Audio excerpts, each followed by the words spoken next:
Hello, everybody. Here we are for another Q and A. Hello, Karen. Nice to see you. Karen says, "Hi, Eddie. Thinking back to our discussion on flugelhorn versus trumpet. Oh, excuse me. I wondered if the mouthpiece might make the flugel easier to play. I'm using a Yamaha Bobby Shoe flugel mouthpiece. Of course, that can be what's making it easier. If you have found a mouthpiece diameter that's more appropriate for you. Remember what we're looking for in the mouthpiece is as we get more advanced, what we need in a mouthpiece becomes more specific. So as you get older, this idea of trying everything, it doesn't happen, right? What you're doing is you're narrowing in on what's best for you. You're actually looking at smaller and smaller details. So it's possible if that, um, yes, it's possible that the mouthpiece could be making it easier, and not necessarily the horn itself. So yes, that's always possible. Now, I've always said that we should strive to have the same. Once you find your proper diameter, you should find mouthpieces, all your mouthpieces that you play on should be that same diameter. Um, and that includes mouthpieces for different instruments. So if you're going to play on a flugelhorn, then that mouthpiece should be the same diameter. Now, what's the diameter? The diameter is the number. Um, so if you're within the same brand, then you go for the same number. So 3C, 3F, 3G, 3D, 3S. You're trying to keep all of them on the same number. If you are crossing brands, if you have mouthpieces from different brands, you want to make sure, and there are comparison charts, you want to make sure that you're not changing the diameter. Yeah, what we're looking for is the internal diameter, not the external. We want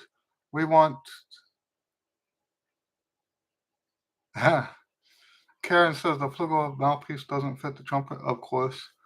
I have a Bobby Shoe trumpet mouthpiece, but it doesn't feel the same. Do you know what would be the same? Um, so does the Bobby Shoe mouthpiece have a number on it?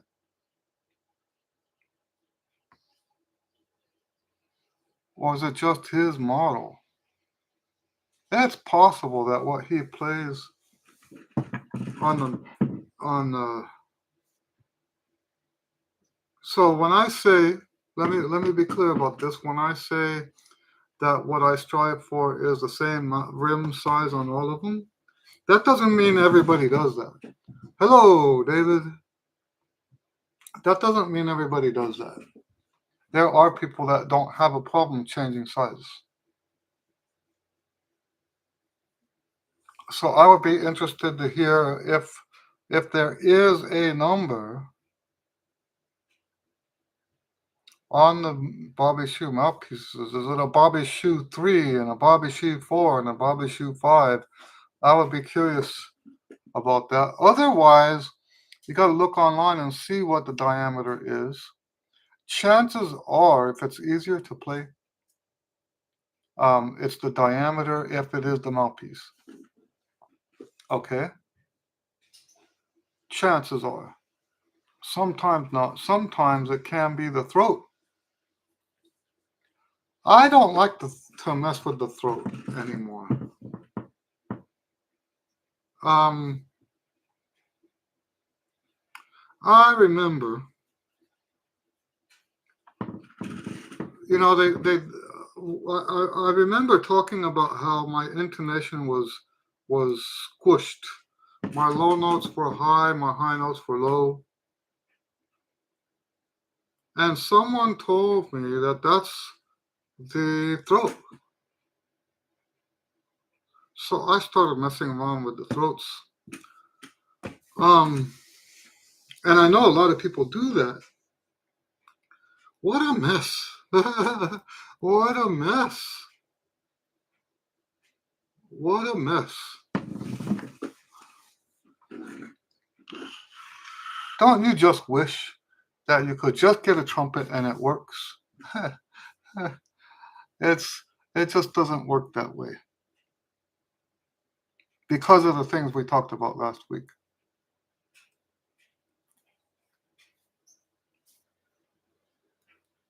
Any other questions?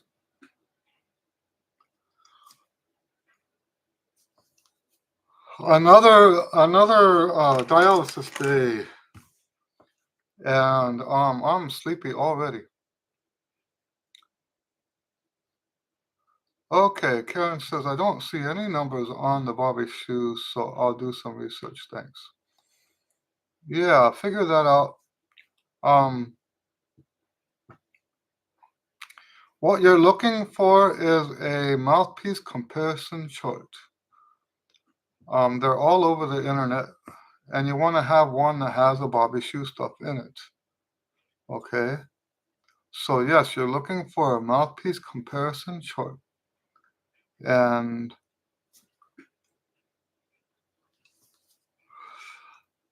you want to compare the inner diameter to other mouthpieces that you might have, for example. And I would check the inner diameter. So, if you've got, I forgot what they're called, the little tool that measures inside, caliper. If you have a caliper, you can measure the inside yourself. You don't have to have a chart. I used to have one, and it's in the garage somewhere. That big black hole of missing tools. So, um, yeah.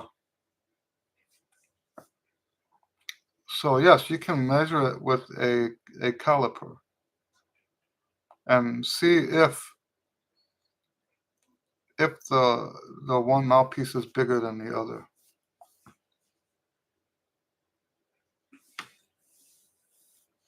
David says, played my first wind symphony concert last night.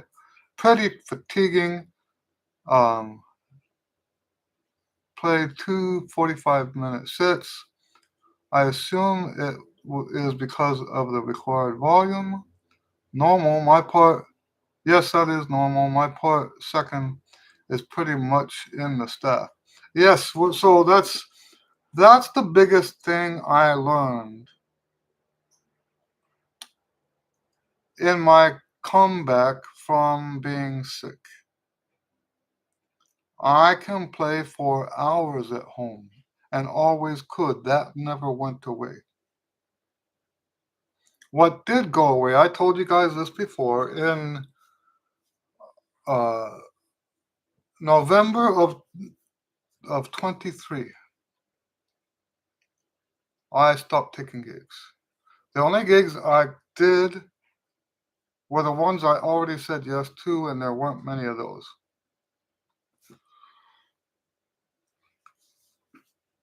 And so going an extended time without gigs, the gigs are always louder than what you play at home.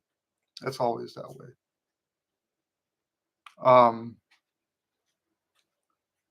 And so going that time with gigs, I actually had so all this time as a professional player in Houston, all this time I never, ever, ever had chop problems in terms of endurance. Never. And I can't, I know it's pride, but I can't communicate just how ashamed I was on that one gig where I had to put my horn down in the middle of a song. And the reason I was ashamed, because 30 years playing, I never had that. I had that in high school. But I think what happened was the strength that's required to play loud, it's a different kind of strength from just playing the horn. So yes, what I have been doing, not only do I have gigs now, I've got one tomorrow night, in fact, and it's a pop gig, so we'll be doing the standard stuff. My Girl. They sent a, list of songs. We're doing. I forget the names of all the songs.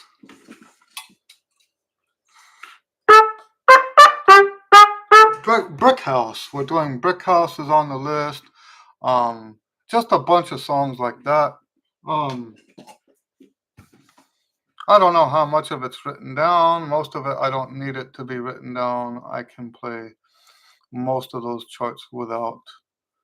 But my point is that in a loud situation, I can have some endurance issues.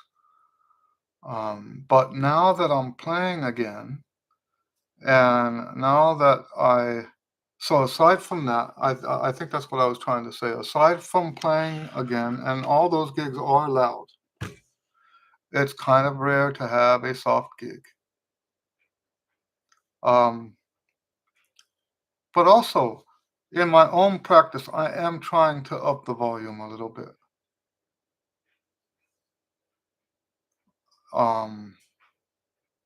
And really, it's like you said, it doesn't even have to be high. It just has to be loud. And the louder you play, so that's why when people are struggling with this, I tell them to do the spider study, right? And I believe I put that on my website for free. Let me double check. Because I wrote out the spider long tones. It's 3 different sets.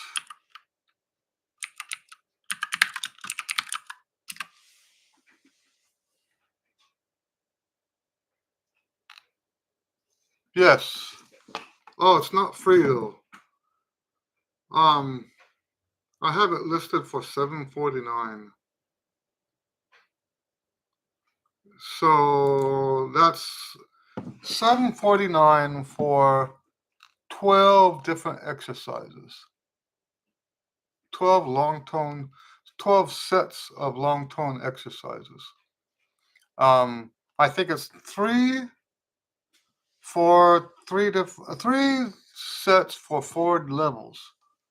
So that would be the title level, the player level, the apprentice level, and the pro level. I didn't take it higher than that because if you need, after you've been doing those exercises if you need someone to write that out for you for those higher notes, something's wrong, right?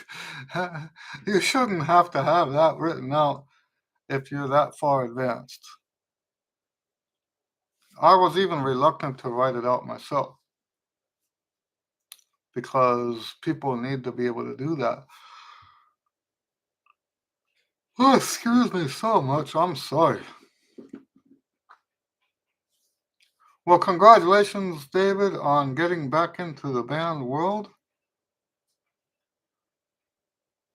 That's a pretty big accomplishment.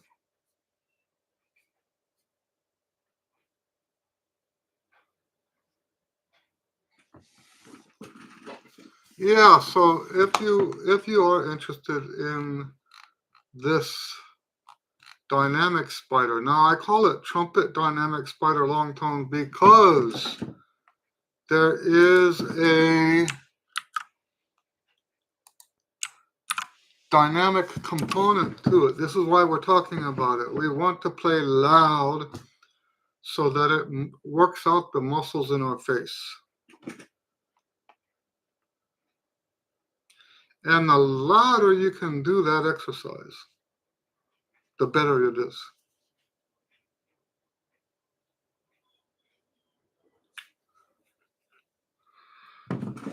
But let me tell you this, since we're talking about it. If you want better endurance, this kind of endurance, if you want better endurance playing with a band, I suggest that you play louder in the band. Play so loud that they tell you to back off. That's my recommendation. Now, I'm talking about the rehearsals, not the performance. When you play in the performance, play appropriately. But I strongly recommend that when you're in the rehearsal, that you hold yourself to that higher dynamic standard.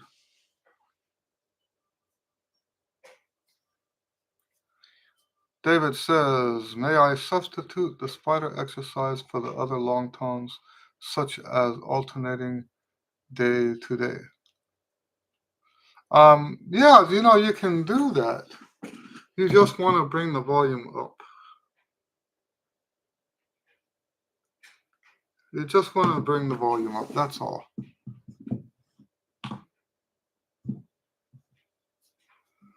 Now, keep in mind,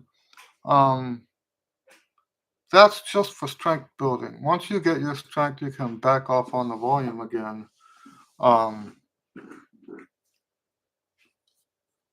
Except for, what is necessary for performing with the band.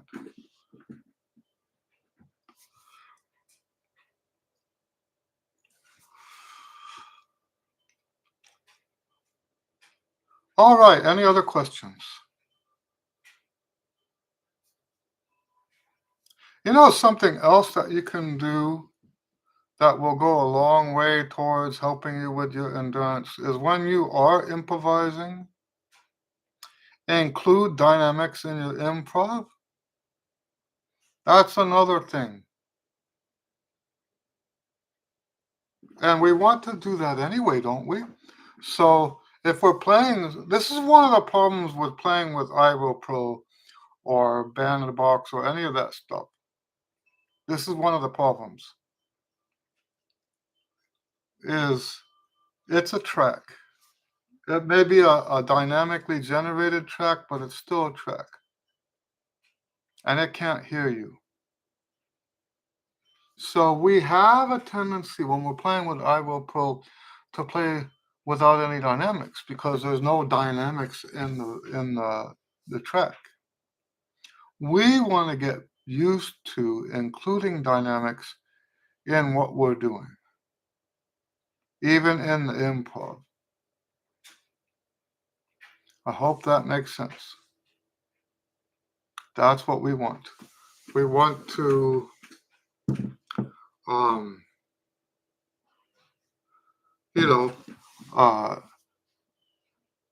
softer and louder in your improvisation is going to make it a lot more interesting. Whereas if you don't do any dynamics in your improvisation, it may not be interesting at all, no matter what notes you play. Now, we talk about when we're improvising, and this is multifaceted.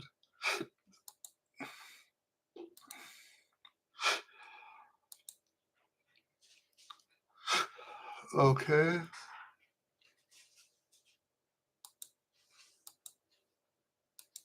I'm going to share screen here real quick.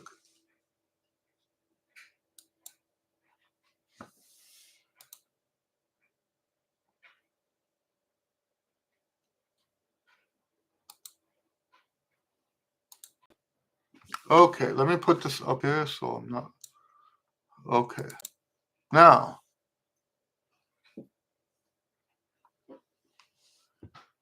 why is it covering my button?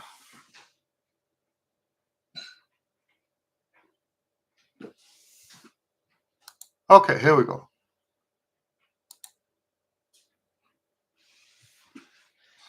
Okay. Now, what are we talking about? Let me see here. Talking about the dynamics. Why am I sharing a chart?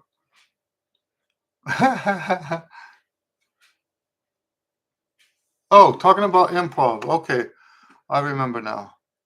So we talk about the overall shape of the solo. Let's say you're playing two courses of a blues. So you have there's one measure 1 to measure 12, and then another measure 1 to measure 12.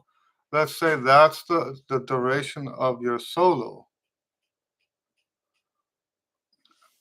This, what I'm going to show you, is not the only possibility, but it's one of the possibilities, is that you have a solo that builds in intensity and then resolves either at the 3/4 mark or the 2/3 mark. But we want this sort of lopsided intensity. Now, I call this an intensity curve or an intensity arch. And the idea is that it climaxes somewhere on the other side of the second half. Now, one of the things that gives you this intensity is the volume. If you're not playing loud in this area, it runs the risk of not being expressive enough. It runs the risk of not being very expressive. Okay. Now, there's different variations of this. It doesn't have to be like that. You can actually have a solo that has this shape. You can have a solo that starts high, goes down, and then has the other shape. Once again, what we're measuring here is intensity. So that will be high intensity, that will be low intensity, and then back up to high intensity again, and then back low again. Okay? Now, and like I said, the one shape is not always. Let's go back to that shape again. But it is probably the most often used shape. And when you reach that climax, it should be louder. It really should.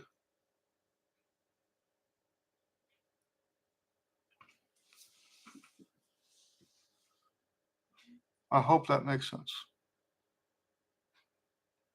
So, and there are other things that increase intensity. We're only going to talk about dynamics now because that's one of the things we're talking about. Okay. So let me unshare that. All right. David says the intensity curve is interesting. It is sort of like storytelling. That's exactly right. That's exactly right. I think all art follows this sort of pattern. And when we do deviate from that curve, it's always for a reason. And whatever the drama is that led us to that, that would be the drama that says, let's do a different curve, let's do a different shape. Now, let me point this out as well.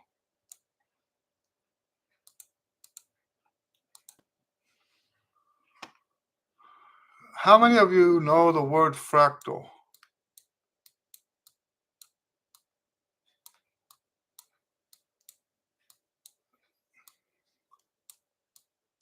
The curve that we're looking at here is actually a fractal curve. The way it looks is actually more like this.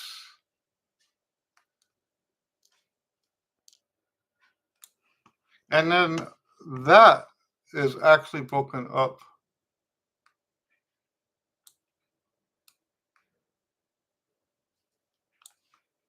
So you have curves within side curves.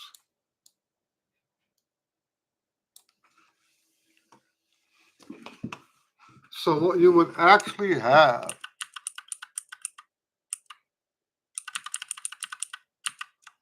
is a curve that looks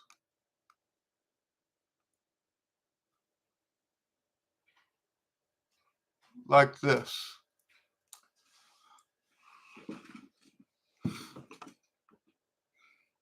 So you have these little spikes and then medium spikes, and then it grows, and then you see the fractal nature of it.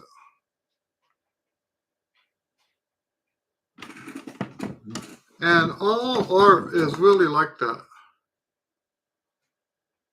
All art has this sort of shape to it. And by the way, we could go as far as to say that, yeah, so what fractal is, so the word fraction and the word fractal are related. So it's when the shape includes its own shape inside of it at the fraction level. So there is fraction type stuff going on here.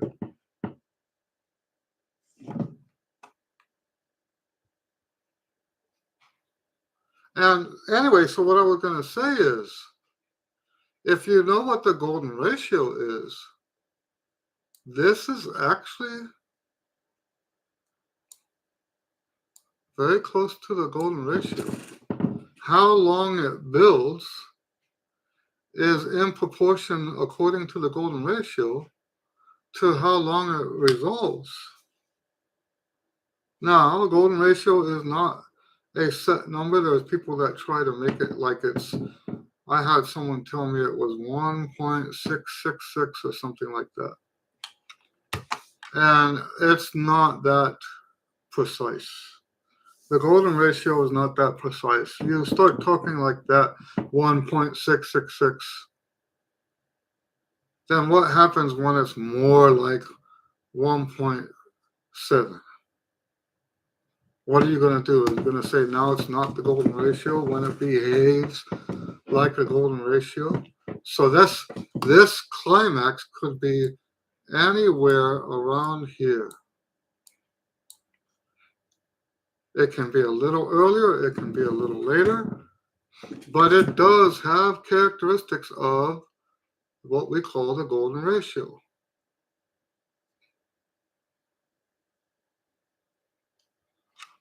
Okay.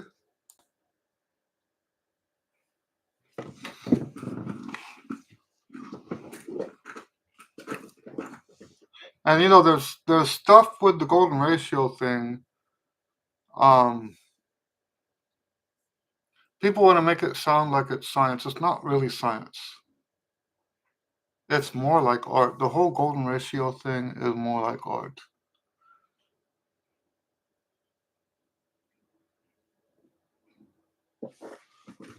Any other questions?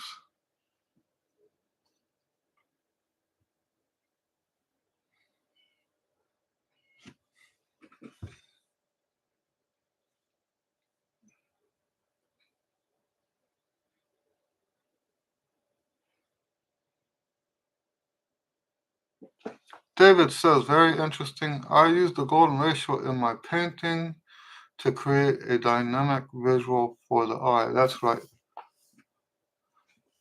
I think it was in. I don't do a lot of painting. Um, I'll, I'll bring one of mine down so that you can see if I can reach it. Oh, I'll have to get over here.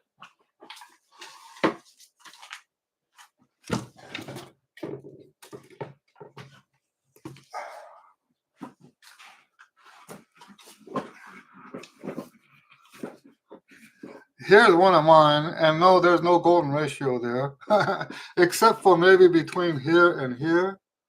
Um, so this is supposed to be the 5 loaves and 2 fish, and my wife's version is a lot nicer than mine. Maybe I should show you hers too.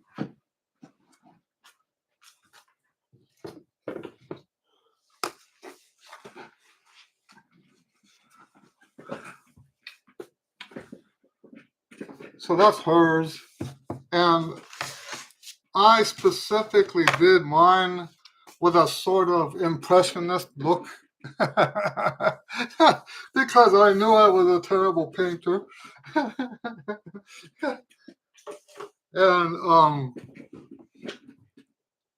yeah, so hers actually looks a lot nicer than mine. I have them up on the wall. We both did the same theme. Obviously, they look very different. Um, the fish and the loaves, and the paintings are supposed to be a reminder um, that God can use what little you've got. That's why they're on the wall as a constant daily reminder that God can use what little you've got. And He can take that little and make something very large out of it. That's why they're up on the wall. Um,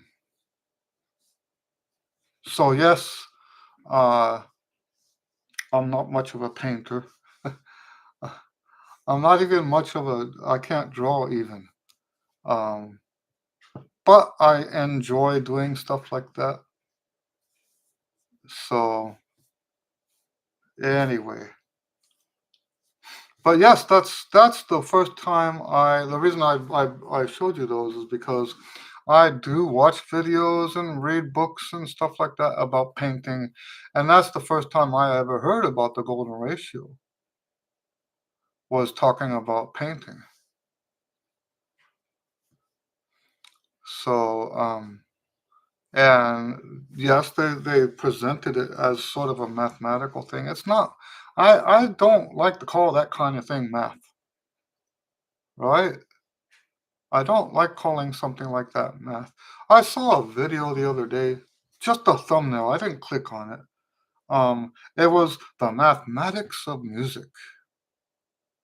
Yeah, like kindergarten mathematics. Let's count measures. 1, 2, 3, 4. Right?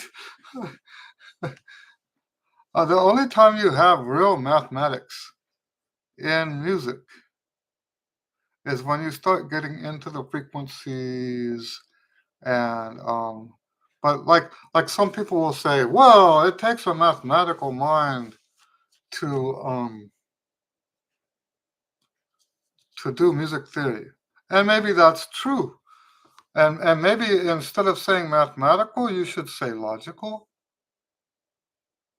But logic and math are not synonymous.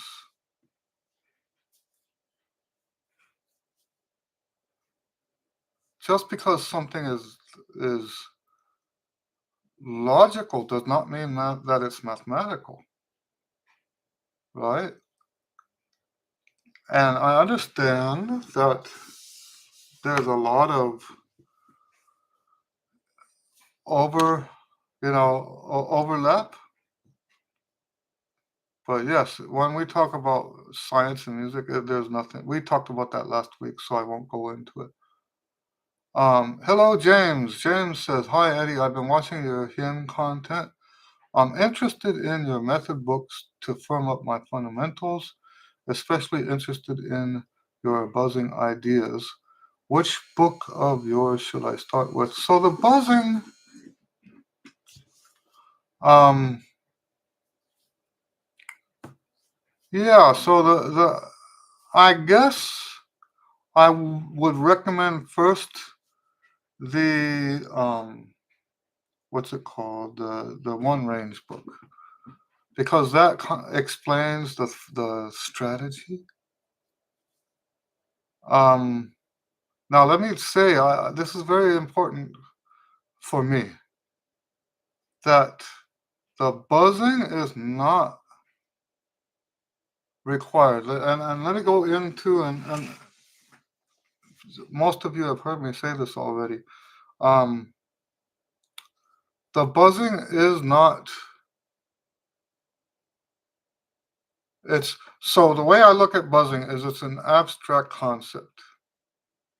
Buzzing doesn't have any direct application to your trumpet playing. And that's where the anti-buzzers get it right. It doesn't have a direct impact.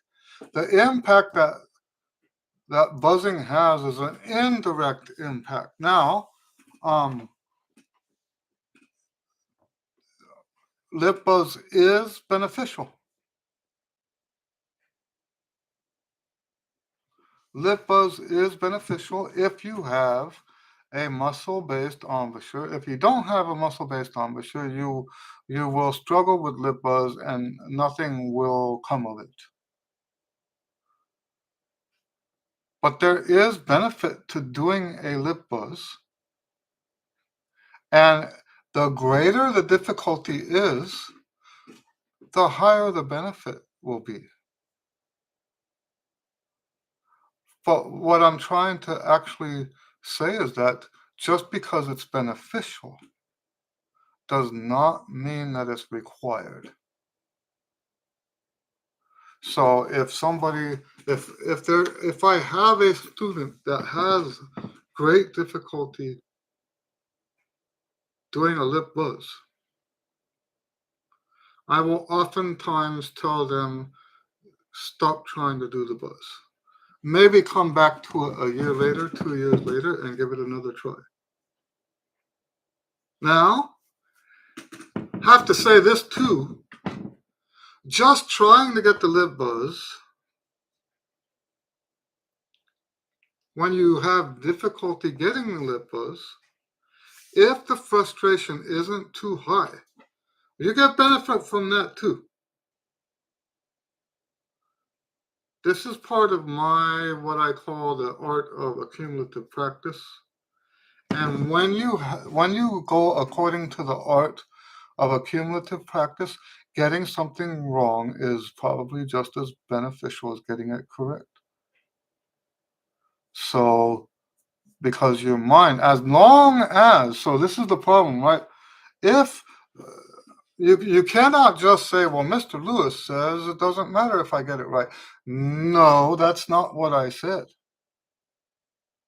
It does matter if you get it right. And it does matter even more so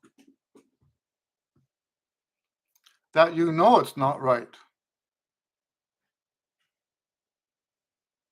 Because without knowing it and recognizing that it's incorrect, then the stuff I'm talking about with the accumulative approach to practicing doesn't work. If you can't tell that what's coming out is not right, and you don't, well, now let's put it more this way. If you don't care if what comes out isn't right, then the mental benefits of doing something that you're not doing successfully, those mental benefits will be gone. You have to actually torture yourself mentally for something that's not working to give you benefits like that. You actually have to care. And I tell people, I have been for a long time, you guys, most of you guys have heard me say this. That's the hardest thing about what I have to teach. Because on the one hand, I'm saying keep going.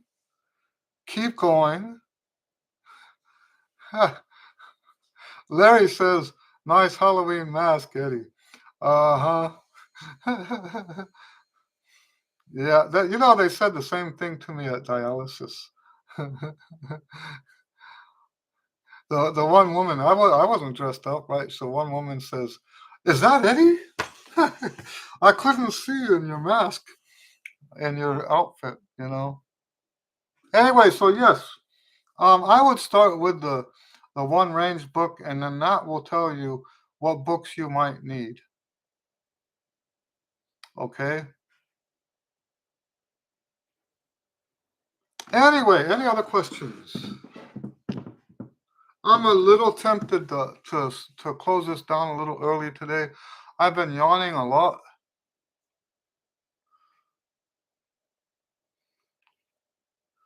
They only took off a fraction. Well, not a. Well, yeah, I guess that's still a fraction, but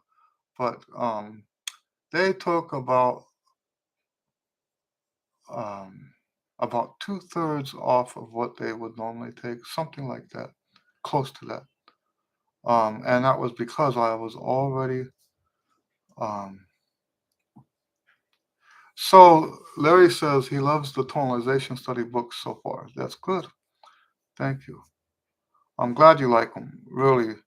Um, I had a student on Tuesday. He lives in France, and that's all I'll tell you about him.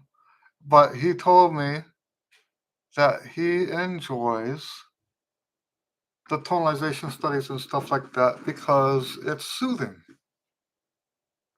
And I like that. I like that. I like that. For me, it's soothing for me too. I enjoy playing those patterns. I'll oftentimes when I'm playing the tonalization studies, I'll stand at the window and just watch what's going on outside.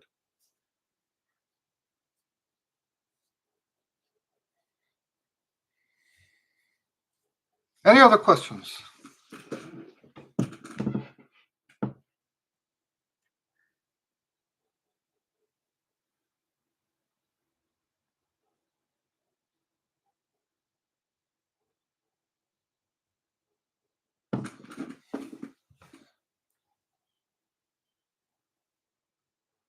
Any questions?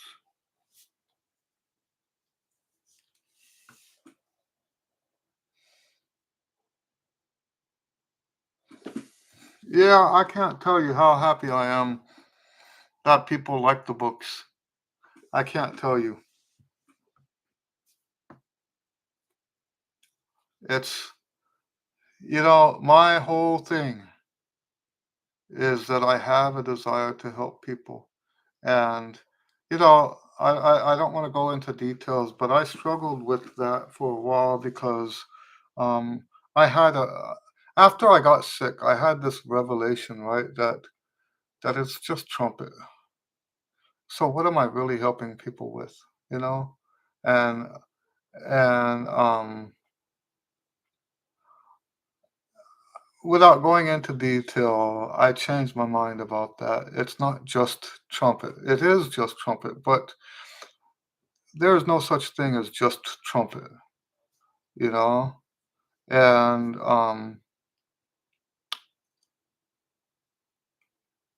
who knows, right? Who knows how beneficial some of the stuff I teach is going to be in the long run. I've already had some ex high school students come back and tell me that they've been successful academically because of stuff that I taught them about trumpet. And you guys know that I don't cross the line. I don't tell them how to study. I don't tell them how to live their lives. You guys know I'm adamant about that. I don't cross that line. I don't cross it. I don't cross that line in my videos. I don't cross it in the lessons. Um, you know, Hello, Kevin. Nice to see you. Kevin says it's our outlet for joy. That's right.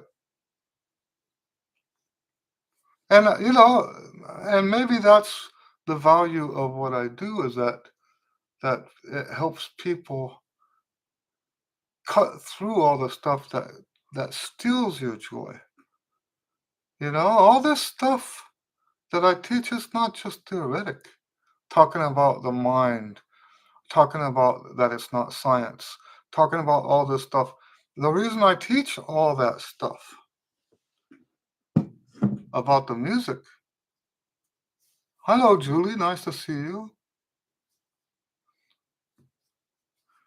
Yeah, Julie says, I love them too. So many lessons on many levels. And then Kevin says, playing music scratches an itch in our soul, a deep need. Yes, uh-huh. So yes, maybe that's what it is. Kevin says, hi, and thank you too, Mr. Lewis. I haven't had any questions today. That's all right. Well, I like when you guys hang out. Um,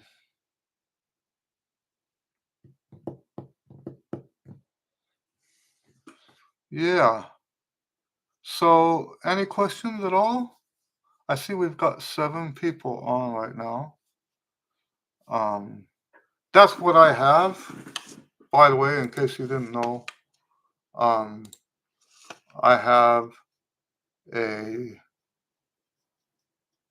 a little icon that tells I don't know who's on unless you post something. But I have a little icon that tells me how many people are on, um, and what the chat rate is, and how many likes we've got. That's the information I have. Um, so I can tell. There's times when there's nobody. Not as often now anymore as it used to be. When I first started, I mean, look, we're at 266 now. When I first started, it wasn't. Hello, Seppo. Nice to see you. When I first started this, uh, there used to be times when 5, 10 minutes would go by and there was nobody on.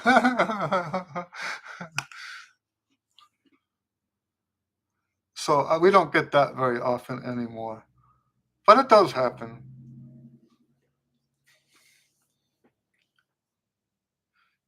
So anyway, I'm just glad that you guys can hang out and we can talk shop a little bit. That's what I've always called it, by the way. Talk shop, talk trumpet. And you guys can tell I love doing this, right? I love to share what I know about the trumpet.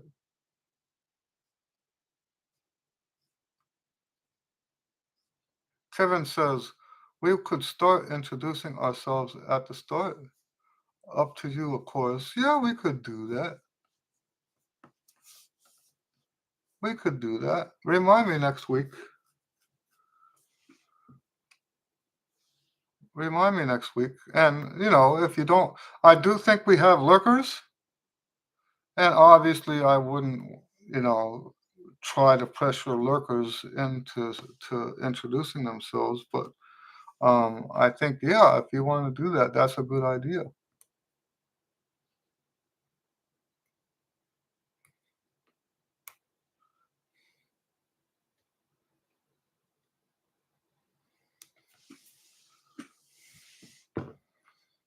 I had someone tell me that the way I do this is wrong, right? It shouldn't be so casual and like we're hanging out. Um, and they call it a podcast. And that's, the thing is uh, YouTube has podcasts. So I don't think of this as a podcast. If it's a podcast, it's a terrible podcast. it's, uh, I think it should be casual. I think it should be, um, Because let me tell you, if it's not casual, then people aren't going to be as willing to ask their questions. So that's what this is. It's not a podcast. It is genuinely a question answer session.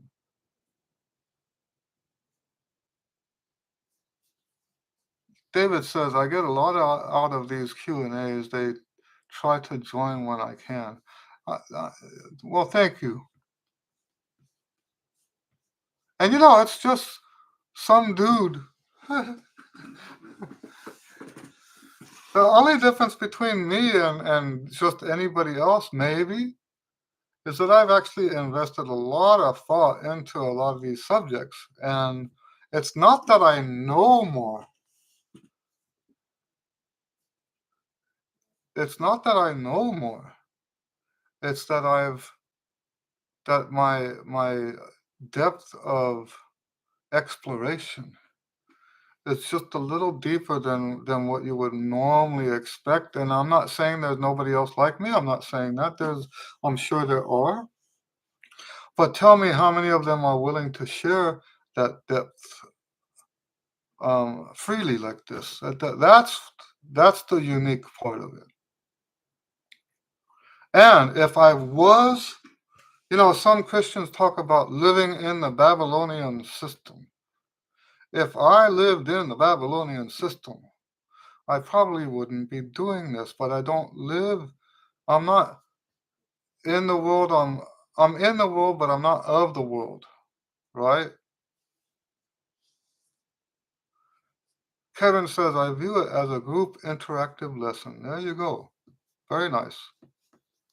So yes, for me, if it weren't for the fact that I know that God is my provider,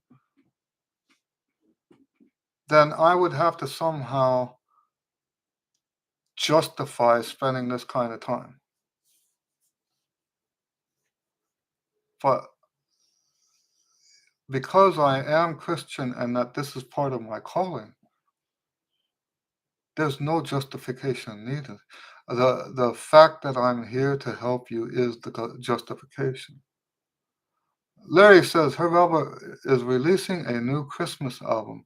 Hey, that sounds like something I would like to have, huh? I hope he does it on YouTube. But you know what? I buy Christmas albums. I buy them physically. I like to have, so like David says, yes, 91 and still going. Yeah, I like to have a thumbnail of all my favorite Christmas recordings and stick it into my car so I can listen while I'm driving. It's a little early for that just yet. But yes, I like to do that. And owning the CD outright makes that a lot easier to do.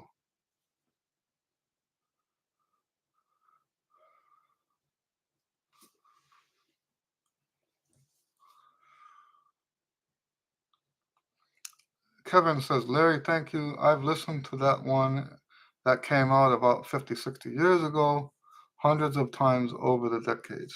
Yeah.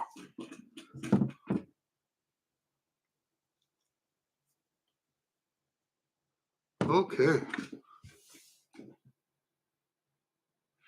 How about one more question and we call it quits? I'm going to have to take a nap. I didn't nap this time. Um, I went for about 3 or 4 weeks without having to nap right after dialysis, but now it's all back again, and I don't know what I'm doing different.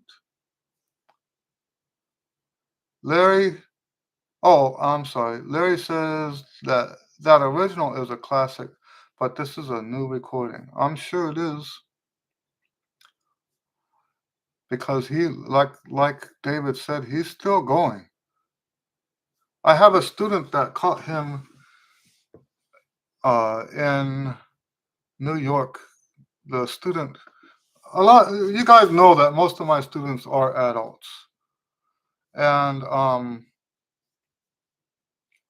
When I say most, I mean most over 50%. That number changes back and forth, but yes, most of my students are. I haven't dipped beneath 50% on the adult students in decades.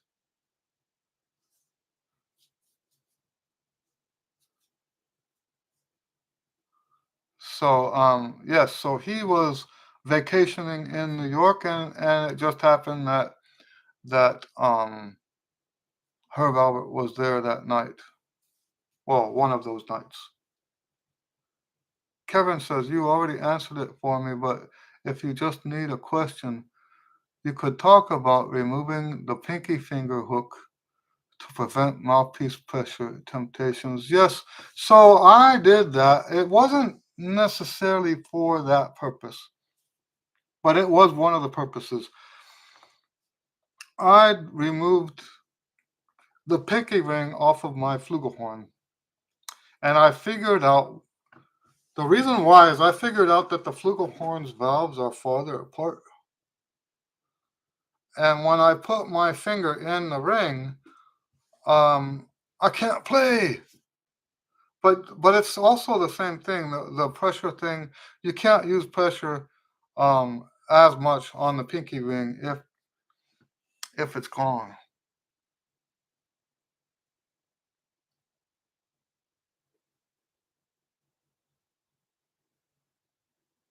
So, um, Seppo asks, how do you think about performing your I put your my life in your hands by adding the French horn as part three, part four as trombone, and the fifth part arranged with altering with altering to tuba.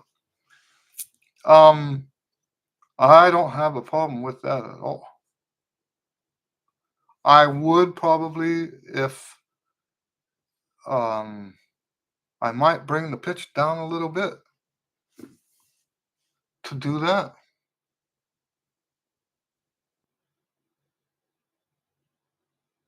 I heard the recording that you guys did, and I enjoyed that.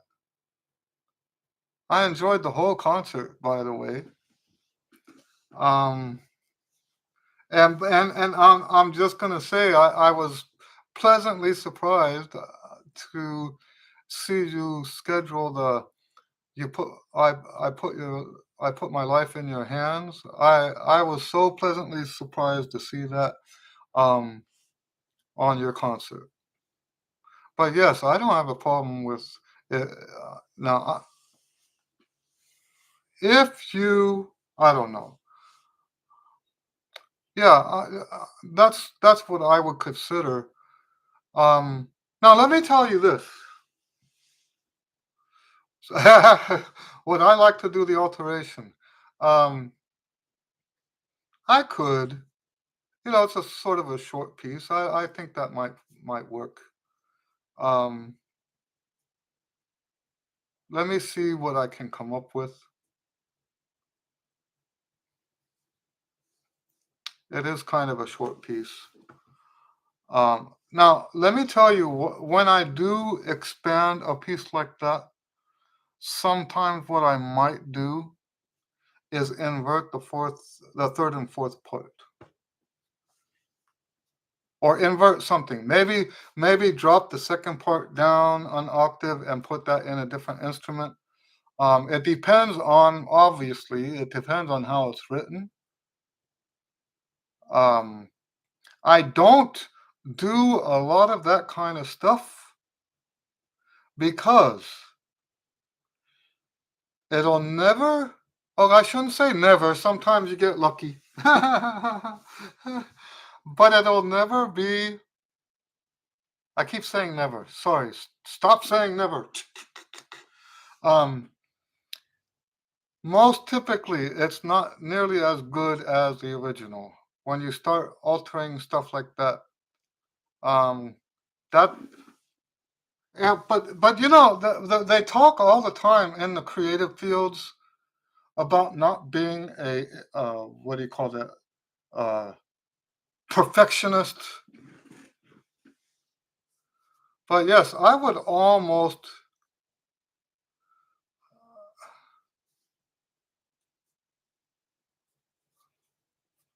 Okay.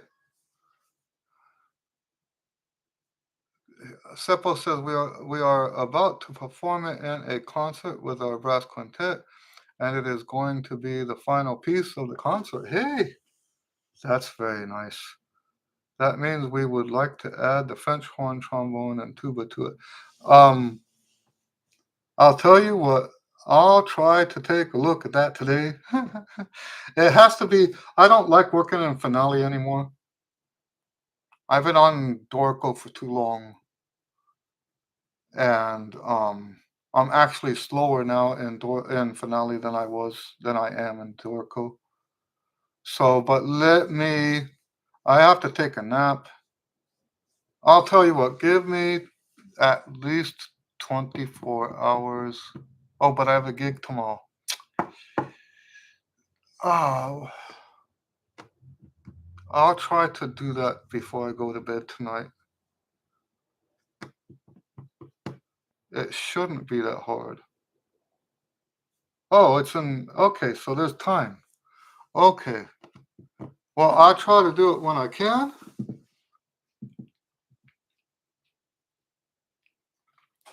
It shouldn't be that hard.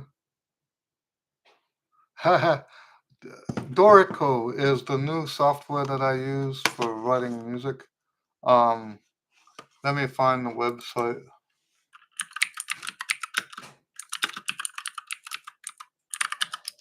It's by Steinberg, and they've got a lot of music software.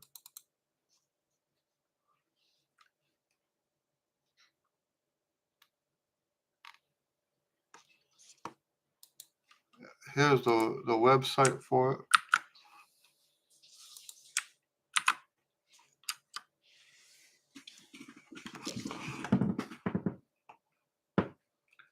I spent literally decades on using Finale, and I thought it was wonderful. I thought there was no way you could improve on it. And then I started using Dorico. There was a huge learning curve. Um, I don't like the way they do, you know, uh, with the manuals online and all that stuff. I would rather have a physical manual. So it took me longer to learn this than I. It took me a whole year to get comfortable with it. But now that I am comfortable with it, I would never go back to Finale again. I'm serious. I'll never go back to Finale. The only time I'll use Finale is to convert it to my old stuff, convert it to Dorico. And I just found a feature in Finale that will allow me to convert files for the entire folder. And fortunately, I've always kept all of my files in a single folder.